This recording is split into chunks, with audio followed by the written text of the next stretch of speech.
ask you though, do you ever get them? Since it's interesting, since we have these genetically perfected mutant fish, do they ever do like fighting fish, where they actually do like where they breed dogs for fighting? Some dogs have been bred for fighting, and it's horrible to think about, but it happens.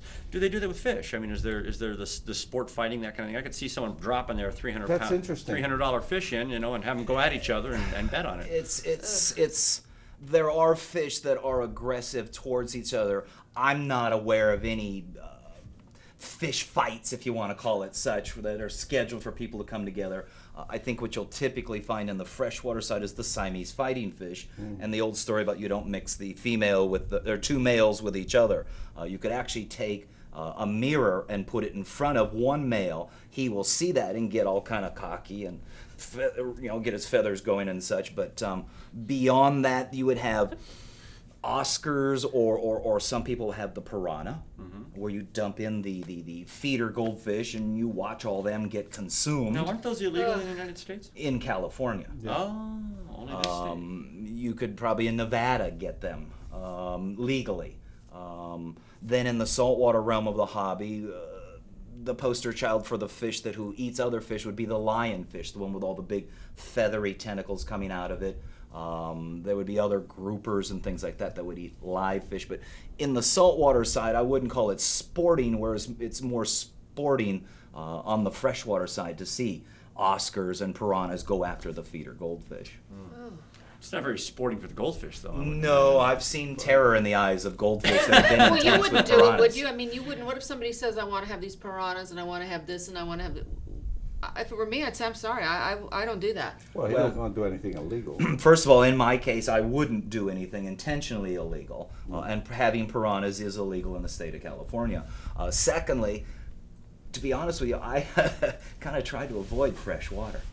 I really am most interested in saltwater, and that's predominantly where I'll stay. Why is that?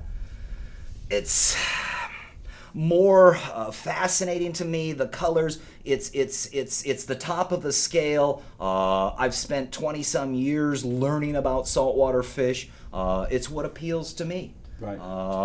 If it was the other way around, I might be pushing freshwater tanks, and there are a lot of beautiful freshwater tanks with plants and such in there, but I have in my mind this image of what the bottom of the ocean looks like, and that's what I take to my job, is how can I make that tank look like the bottom of the ocean, and in this case it would be salt water.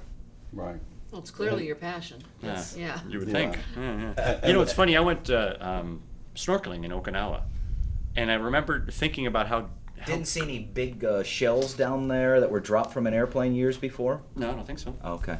You mean like large brass shells? You mean, or ones that go boom or anything? Like that? No. No. Actually, it was really nice. This was about 15 years ago, but it was funny. I had to laugh at myself and how we think and how I think, and it was just a crack up because I came out of the water and I looked over at my friend and I said, "That's amazing." He said, "I told you, isn't it great?" I mean, the colors, the fish. There were just 16 trillion of the most beautiful fish you would ever want to see, and the ocean floor was just amazing. We're only in about 12, 15 feet of water. He said, I said, "It looks just like somebody's really nice saltwater aquarium." And he started laughing. He goes, "Stupid, the aquarium looks like this." But, it's funny, the point of reference, because I'd seen aquariums. I'd never seen it in the wild before, but I think a really good aquarium artist like yourself can create that. And I had seen that. I had seen the work of really good artisans before. And so when I saw the ocean floor in Okinawa, I thought, hey, that looks just like so-and-so's aquarium. and it's really nice when you get the balance like it really is. Like there's a lot of a particular type of fish and only a couple of others and then one or two of these. And that seems to be the kind of balance that guys like yourself that are good at. Well, you're striving for compatibility and at the same time familiar fishes, and with saltwater, with colorful fishes. There would be the starter fishes called damsels, and of course then you have to have the pair of Nemo clownfish in there. Of course. And then you would slowly build it up with other colorful fishes, in my case starting from the lesser expensive and working your way towards the more expensive. I always thought that because they created a soothing effect on me, and also I've heard this from other fish proponents or actually people that are truly involved with the hobbyists, that there is a certain amount of therapy involved with having a tank and enjoying that hobby, as you would say, because I know that there are certain things in place to make us feel good. Me, it's plants. I love plants in my house. Animals, with mostly females. I know cats and and dogs are notorious to bring and calm down folks that will give them that time. Fishes have their place in that type of There's a little scenario. bit of the Doolittle connection in there, Yeah. the Dr. Doolittle connection, where you make a bond, whether it be your cat, your dog, or even the fish. Sure. I think, And yeah. what makes fish personable, I think, is the eyes. The bigger fish, more so than the freshwater ones, the salt waters are a little bit bigger. Their eyes are more obvious, and there's a connection that Yes. occurs there. And once you make that connection, it's your friend, Right. and you're responsible for them. Mainly if you give them a name. There's Harry and there's Sam. Oh, and, sure. Hey, George, come here, George. I try not to name fish because you get a little too close at that point. I'll refer to them as Mr. Clownfish or Mrs. Clownfish or something like that. Right. Try to be a little generic, but friendly, but try not to get too close because something can go wrong, and True. you do get attached to the fish. Right. Well, do you have a fish tank in your home? Yes. You do. Two in the house and about 27 of them in the garage. Wow. Yes, it's a hobby out of control. I love it. Mad scientist. They're actually working, though, 27? Yes. Wow. Yeah. Most are for holding fishes Right, and such. right. So you receive, you don't go to a shop and buy your fish there. You're a receiver. I would go to the same place that the shop would go to, which is the local wholesalers, Okay. where you might see more fish in one building than if you went snorkeling in Okinawa or Fiji or someplace like that. And you would then collect those fishes, bring them home. In my case, I have these 27 tanks. A lot of them are for quarantining the fish. You want to make sure that the fish is happy and healthy. You had asked earlier which was easier, the wild caught one or the tank raised or the pond grown one. You have to allow these fish to adjust slowly.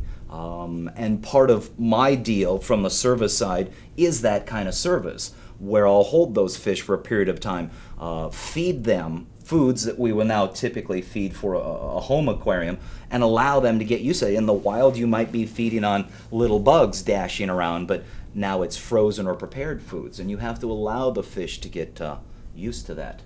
Maybe he was feeding on worms and something at the bottom of the lake, and now all of a sudden you're dropping in flake food or some little dehydrated thing at the top, or better yet, frozen foods, and you have to allow them to adjust to that.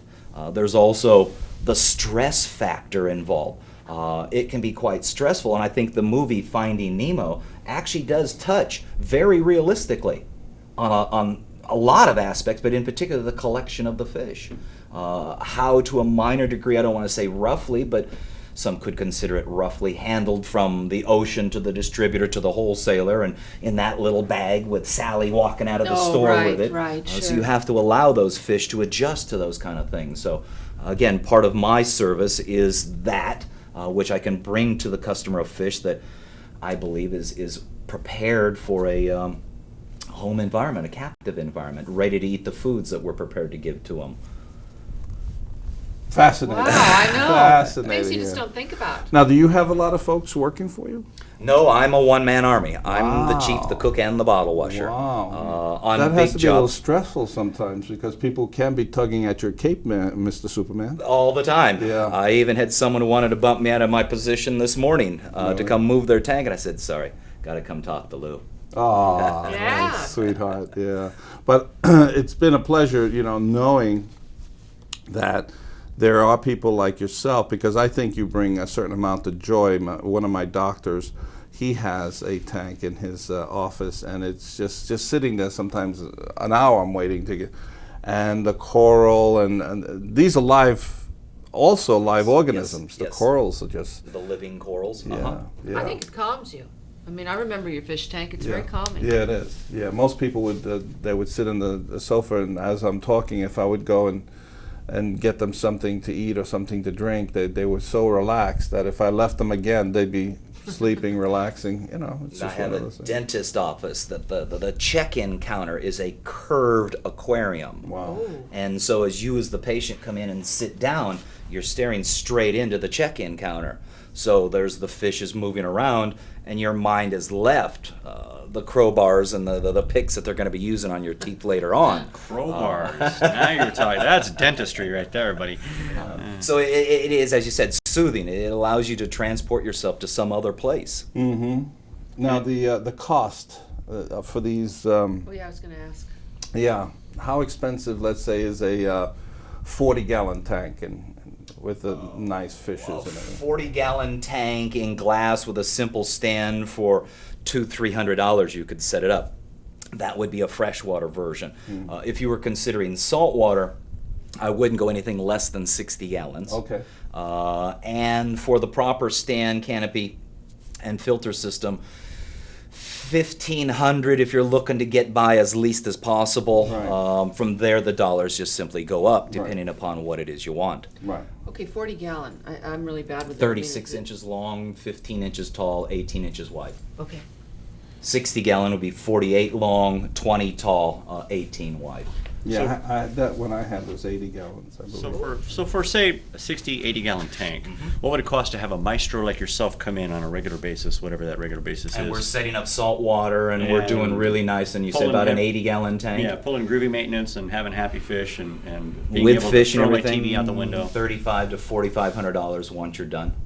And how much per month to have you keep coming back? That size tank, I might come every 2 weeks, and with the supplies and the salt water, might run you $100-110 per service. Okay. Wow. This is... So it's the cost of a big screen TV Yeah. and premium movie channels. Yeah. Yes. And the benefits are so much Right. better. I've often very joked. good. Well Great, put. Devo, Yeah, yeah. yeah. So you People have throw to your think of TV it at like the- that, though. Yeah, are you kidding me? Often joked about you could just take the TV out of the house and replace that with an aquarium. It would be just as entertaining and just as educational. You don't have to talk me into Devo it. Woody had a big screen TV sitting outside his door for like 6 months. He didn't put it in or Sat something. in my garage and I still have yet to get cable or dish. I just won't do it. He's that type of guy. He wants a just- fish tank now. Yeah, I'm thinking the fish tank is a 55-inch diagonal. I'm thinking that would be, as a fish tank, that's about 100 gallons or so, maybe a little more. Man, that'd be nice, you know? Yeah. And I wouldn't have to turn it on. It would just always be on. Yeah. Yeah, it would be happy So alive. after about 20 years of doing aquarium service, as the internet thing began to increase, I realized there was an opportunity that I had been selling these tank stands and canopies to my local clientele. And so I decided, why can't I sell these on the internet? Right. So I spent the time and the effort, and we created a website that sells these tank stands and canopies via the internet. And learning the web and learning how to build the website was an education. Learning how to ship the products without them arriving damaged was Another challenge. Yeah. my first year of business. I sold 18 tanks. 6 arrived damaged. Oh. And the freight companies, they don't pay off when something arrives damaged. They find some reason or excuse, and Yeah. Like moving people. Yeah. They Yes. go by the weight. Oh, that weighed 25 pounds, and it was a vase that was worth a lot of money. But I guess you learned the hard way. well, there's the learning curve, and you'll never get away from the learning curve. Right. That particular business, that online business, is still going, and as a result of what I learned in packaging and shipping, I was able to create the third business, which in this case is tanks specifically for jellyfish. And the advantage of the second business brought me into the ability to market and ship the jellyfish tanks.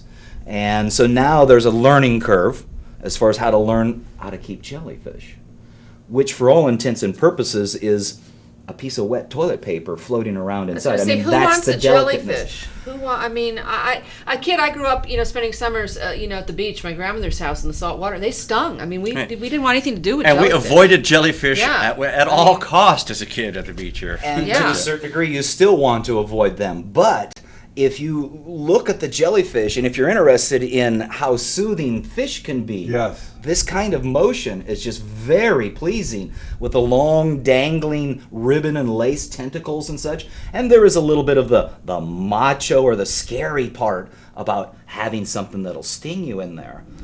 I typically deal with what are called moon jellyfish, which don't involve much of a sting, if any at all. Obviously, there are others out there that have much greater stinging ability. But that's the third business that I got into, and that's all led to what I think would be entertaining is an aquarium reality show on all these facets of aquariums, ranging from the fancy cylinder tanks to the dentist check-in counter tank, jellyfish tanks, seahorse tanks. Oh, seahorse tank. So maybe with this new project, the Aquarium Reality Show, you don't have to own an aquarium. You can watch it on TV or watch it on the web or something like that.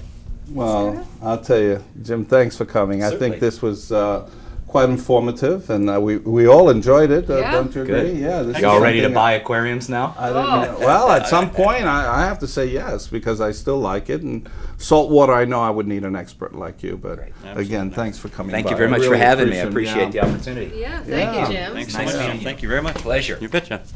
Okay, folks, I guess that's the show for today. I know sometimes when you're having so much fun, it's quick, and unfortunately, we have a certain amount of time to give you. But I thought that the show was excellent, and if you liked it, you could email us at gotwebtv.com. Andy, you want to say hello and goodbye to our people back there? Well, I want to give a thank you to our people back Yes. there. Greg Pineda, Ryan Pineda, and Jeff Zavala, our men behind the cameras. All right. Devo, I'll see you next week, as always. And that'll do me good, sir. Okay. Folks, thank you for watching, and I'll catch you next Wednesday. Yeah, okay. Take care. Bye.